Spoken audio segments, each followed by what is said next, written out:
Good morning, everyone, and welcome back to the class of compulsory English.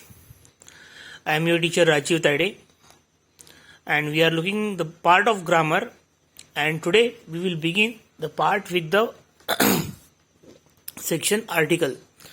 Okay, so article is very important part of grammar, and we will learn that part in today's lecture and next to this lecture also. Okay, it will take more than 2 to 3 lectures.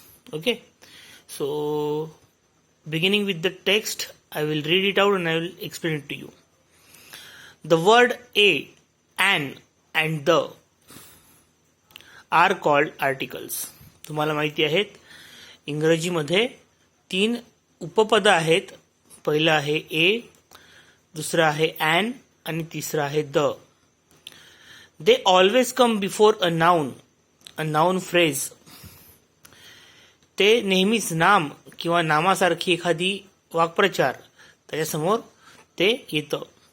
And help to identify the person, place, animal or thing referred to by them. आणि आपल्याला ओळखण्यास मदत करतं. काय ओळखण्यास मदत करतं? व्यक्ती, जागा, प्लेस, ठिकाण, ॲनिमल एखादा प्राणी, ऑर थिंग एखादी गोष्ट ज्याला ते काय करत आहे? रेफर करत आहे. रेफर म्हणजे सुचवित आहे. The article a and an are called indefinite articles. तुम्हाला हे सुद्धा माहिती आहे. ए आणि ॲन हे इंग्रजीमधले इनडेफिनाइट. इनडेफिनाइट म्हणजे ज्याला जे डेफिनेटली काही सांगत नाहीत ते इनडेफिनाइट आहेत. And they came before singular countable nouns. आणि ते नेहमी एकवचनी ज्यांना आपण मोजू शकतो अशाच नावांसमोर ते येतात. Singular countable. काउंटेबल म्हणजे मोजता येण्याजोगे. ठीक आहे. सिंग्युलर म्हणजे एकवचनी. तर अशा प्रकारच्या नाउन समोर ते दोन आर्टिकल्स येतात. And they identify the person or thing. मग ते काय करतात? व्यक्तीला किंवा त्या गोष्टीला ओळखतात. दे रिप्रेझेंट इन जनरल वे. आणि त्या ज्या गोष्टी जनरल वे म्हणजे सामान्यपणे, पर्टिक्युलर नाही, जनरल म्हटलेला त्यांनी. पर्टिक्युलर शब्द तुम्हाला पुढे येईल. ठीक आहे.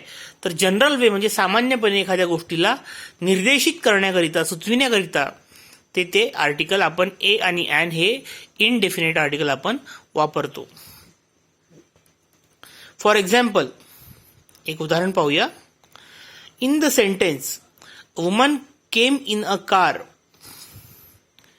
एक वाक्य आहे पहा.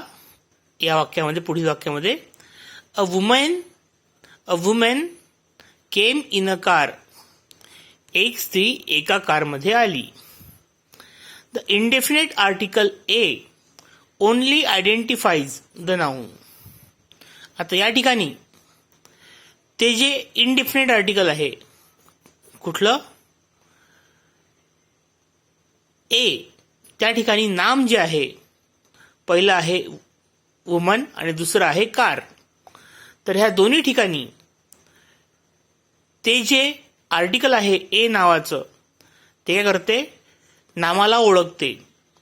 That follows as some women and a car without telling us anything more specific about their identity. आता एक कार, कुठलीही कार असेल मग ती, आणि एक स्त्री, कुठलीही स्त्री असेल मग ती, त्या दोनबद्दल त्यांनी आपल्याला सुचवलेलं आहे. परंतु त्यांनी त्या स्त्रीबद्दल किंवा त्या कारबद्दल आपल्याला कुठलीही स्पेसिफिक किंवा अधिकची माहिती त्यांनी त्या ठिकाणी दिलेली नाही आहे. आणि दिली असती तर त्या ठिकाणी अ हे आर्टिकल वापरताच आलं नसतं. त्यामुळे ज्या ठिकाणी जनरल वेमध्ये एखादी सिंग्युलर काउंटेबल नाउन आपल्याला सुचवायचं असेल किंवा निर्देशित करायचं असेल तर त्या ठिकाणी आपल्याला ए हे आर्टिकल वापरावं लागतं.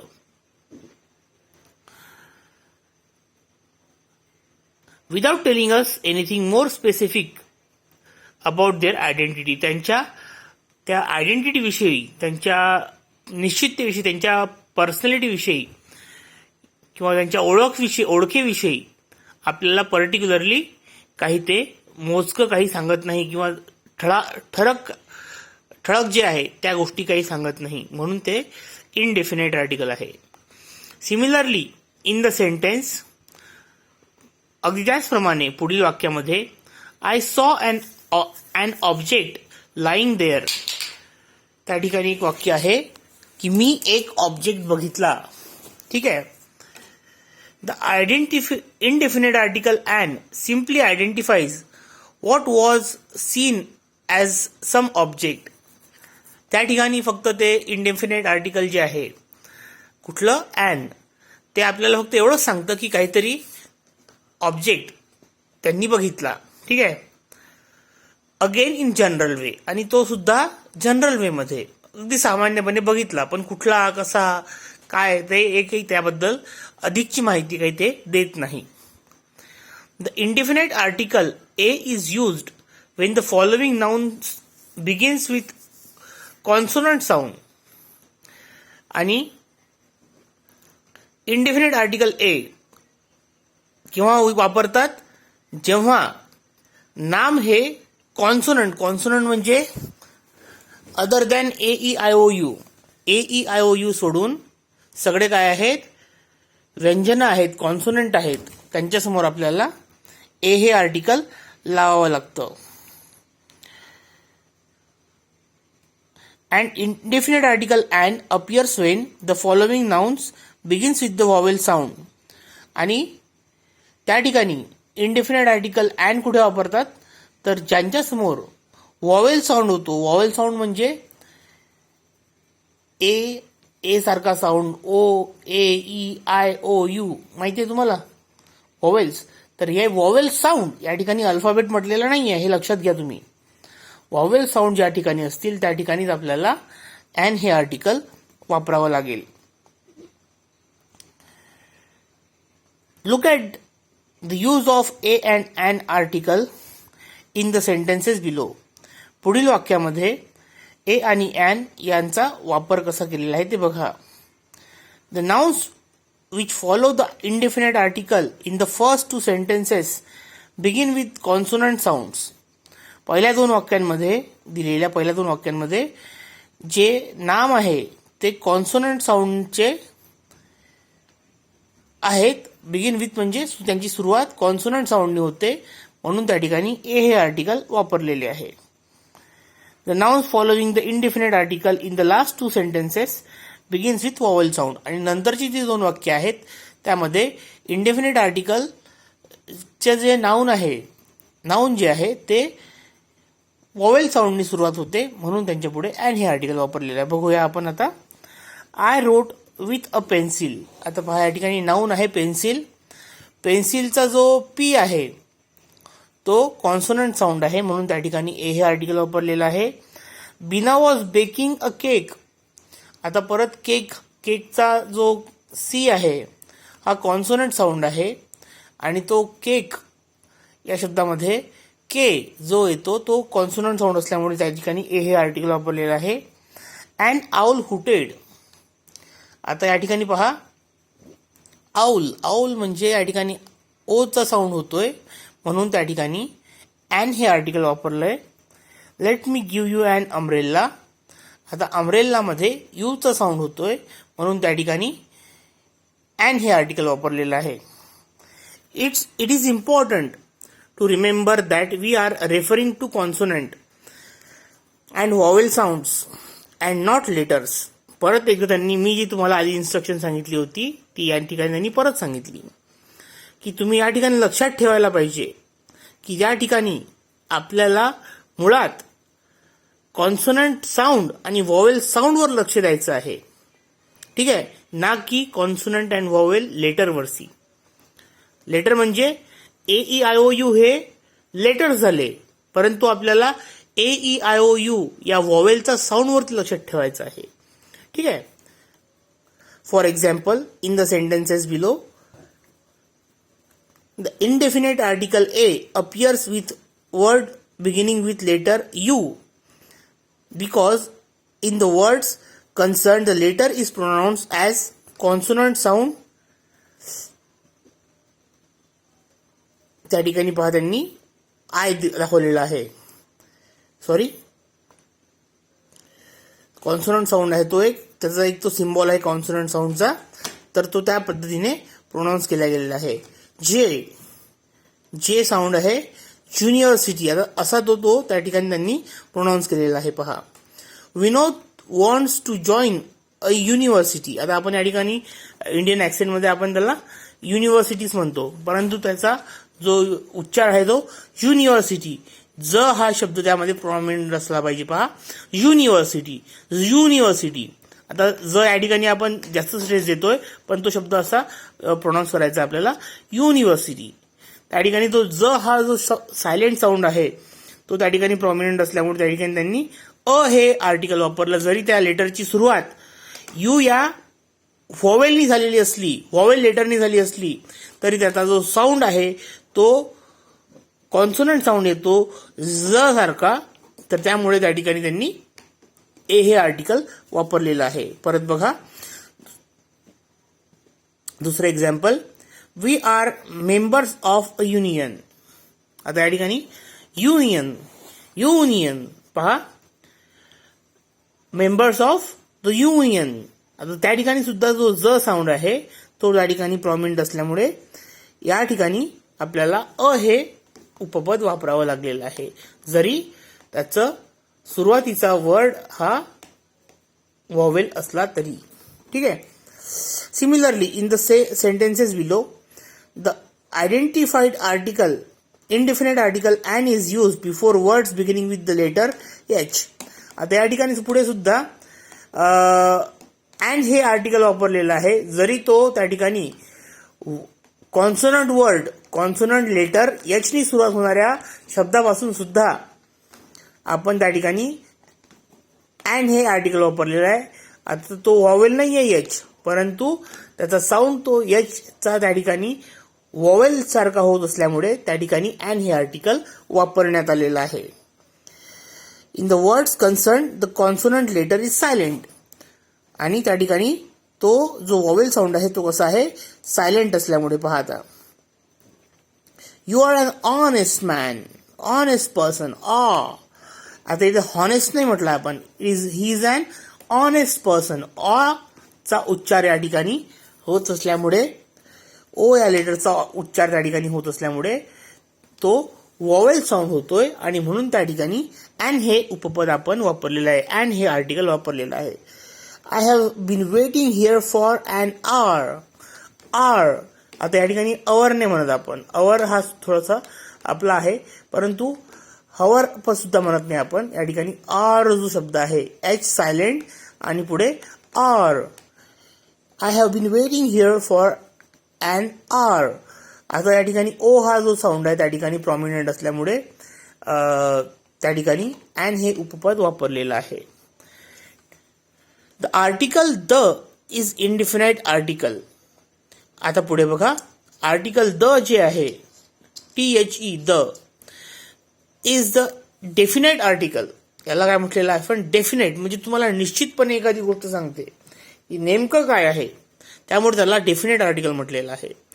And it precedes both singular and plural nouns to refer to the person or thing they represent in the specific way. आणि ते सिंग्युलर एकवचनी किंवा अनेकवचनी प्लुरल या दोन्ही गोष्टींना नेमक्या पद्धतीने रिप्रेझेंट करते म्हणजे त्यांना सुचवते. तर त्यांच्यामध्ये स्पेसिफिक वे, स्पेसिफिक म्हणजे नेमकं काय म्हणायचं आहे त्याबद्दल ते आपल्याला सांगते. For example, in the sentence Deepu सॉ द हेलिकॉप्टर टेक ऑफ. आता या एक्झाम्पलमध्ये पहा, दीपू सॉ द हेलिकॉप्टर. आता हेलिकॉप्टर एकवचनी नाम आहे, एक हेलिकॉप्टर त्या ठिकाणी असं म्हणू शकतो, परंतु तिने नेमकं कोणतं एक हेलिकॉप्टर बघितलं, द हेलिकॉप्टर. द म्हणजे स्पेसिफिक, तिने कोणतं हेलिकॉप्टर जे दीपूनी बघितलं ते हेलिकॉप्टर. ठीक आहे, तर ते हेलिकॉप्टर बद्दल तो सांगतोय, म्हणून त्या ठिकाणी द हे आर्टिकल वापरलेलं आहे. दीपू सॉ द हेलिकॉप्टर टेक ऑफ. ज्या हेलिकॉप्टरने टेक ऑफ घेतली त्या पर्टिक्युलर हेलिकॉप्टरला तिने बघितलं म्हणून त्या ठिकाणी स्पेसिफिकली ती माहिती आहे आपल्याला त्या ठिकाणी मिळाली म्हणून त्या ठिकाणी द हे आर्टिकल वापरण्यात आलेलं आहे. The use of the definite article indicates that it was specific helicopter that Deepu सॉ. द या आर्टिकलचा वापर या ठिकाणी आपल्याला हे सांगून जातं की ते पर्टिक्युलर ते हेलिकॉप्टर जे दीपूनी बघितलं. And this information is shared by the speaker as well as by the listener. त्या ठिकाणी त्या बोलणाऱ्याने आणि ऐकणाऱ्याने ती स्पेसिफिक इन्फॉर्मेशन शेअर केली, ती मोजकी इन्फॉर्मेशन शेअर केली, नेमकी इन्फॉर्मेशन शेअर केली म्हणून त्या ठिकाणी द हे आर्टिकल वापरलं. Again in the sentence will you watch the film. आता पहा या ठिकाणी या वाक्यामध्ये तू पिक्चर बघणार आहेस का, या ठिकाणी द फिल्मसाठी द हे आर्टिकल वापरलं. The use of the definite article indicates the specific film. आता नेमके आता फिल्म्स तर खूप साऱ्या आहेत, बरोबर आहे. आता अ फिल्म जर म्हटलं असतं तर कोणतीही एक मूव्ही, परंतु तो कोणत्याही एका मूव्हीबद्दल म्हणत नाही आहे. त्यांनी ज्या मूव्हींबद्दल विचार केलेला त्या दोघांनी त्या पर्टिक्युलर मूव्हीबद्दल, त्या नेमक्या त्या मोजक्या त्याच मूव्हीबद्दल ज्याबद्दल ते बोलत आहे, त्या मूव्हीबद्दल तो बोलत आहे, त्या मूव्हीबद्दल विचारत आहे म्हणून त्यांनी द हे आर्टिकल त्या ठिकाणी वापरलेलं आहे. The use of the definite article identifies specific film. ती नेमकी कोणती पिक्चर होती त्याबद्दल सांगत आहे आपल्याला द हे article. Look at the following sentences. खालील वाक्यांकडे बघा. The acrobat ran up the rope ladder. The acrobat म्हणजे तो ॲक्रोबॅटिक करणारा व्यक्ती. रॅन अप द रोप, त्यांनी रॅन अप म्हणजे वर चढला तो त्या रोपला, त्या पर्टिक्युलर रोपला पकडून तो वर चढला. रोप ही पर्टिक्युलर आहे, नेमकी कोणती जी ॲक्रोबॅटनी पकडलेली आहे. आणि द ॲक्रोबॅट म्हणजे तो व्यक्ती जो ॲक्रोबॅटिक्स करतो. ठीक आहे. Keep the Apple and the banana on a plate. आता या ठिकाणी नेमका कोणताही ॲपल किंवा कोणताही बनाना म्हणायचं असतं तर हे आर्टिकल वापरलं असतं, परंतु नेमकं कोणता ॲपल आणि कोणता बनाना याबद्दल ते सांगत असताना त्यांनी द हे आर्टिकल वापरलं. The dog chased a cat up a tree. आता या ठिकाणी द डॉग म्हणजे तो नेमका डॉग, अ कॅट म्हणजे एका कॅटला, त्या झाडावरती चढणाऱ्या कॅटला पकडण्याचा प्रयत्न करत होता. चेस्ड म्हणजे पाठलाग केला. त्या एका नेमक्या डॉगने एका कुठल्या तरी कॅटला, झाडावर चढणाऱ्या कॅटला काय केला, पाठलाग केला. Hamid was waiting for Alok at the bus stop. Hamid हा त्या आलोकची नेमक्या त्या बस स्टॉपवर, आता एखाद्या शहरात खूप सारे बस स्टॉप असतात, बरोबर आहे. आपल्या अमरावती शहरामध्ये सुद्धा खूप सारे असतील. आता आपल्या नांदगावात एकच आहे, परंतु अमरावतीमध्ये खूप सारे बस स्टॉप आहेत. प्रत्येक ठिकाणाचा वेगवेगळा बस स्टॉप. ठीक आहे. त्यामुळे त्या स्टॉपवरती नेमका कुठल्या स्टॉपवरती तो वेट करत होता, त्यामुळेच तो त्या ठिकाणी त्या बस स्टॉपच्या आधी आपल्याला द आर्टिकल पाहायला मिळतंय. किंवा कधी वापरलं असतं जेव्हा कोणत्याही एका बस स्टॉपला तू भेट देवा असं जर म्हणायचं असतं. You visit a bus stop. ठीक आहे. असं जर म्हटलं असतं तर, किंवा you go to a bus stop असं जर म्हणायचं असतं तर कुठलंही एखादं. परंतु या ठिकाणी नेमकं कोणतं म्हणायचं आहे म्हणून द हे आर्टिकल वापरलेलं आहे. So it is enough for today. We have seen the definite and indefinite articles, and we have seen some rules regarding it, and some more deeper knowledge we will see some more rules regarding these articles in the next lecture. Okay, till then, goodbye. If you have any problem regarding it, you can contact me. Okay, bye. Have a good day. Thank you.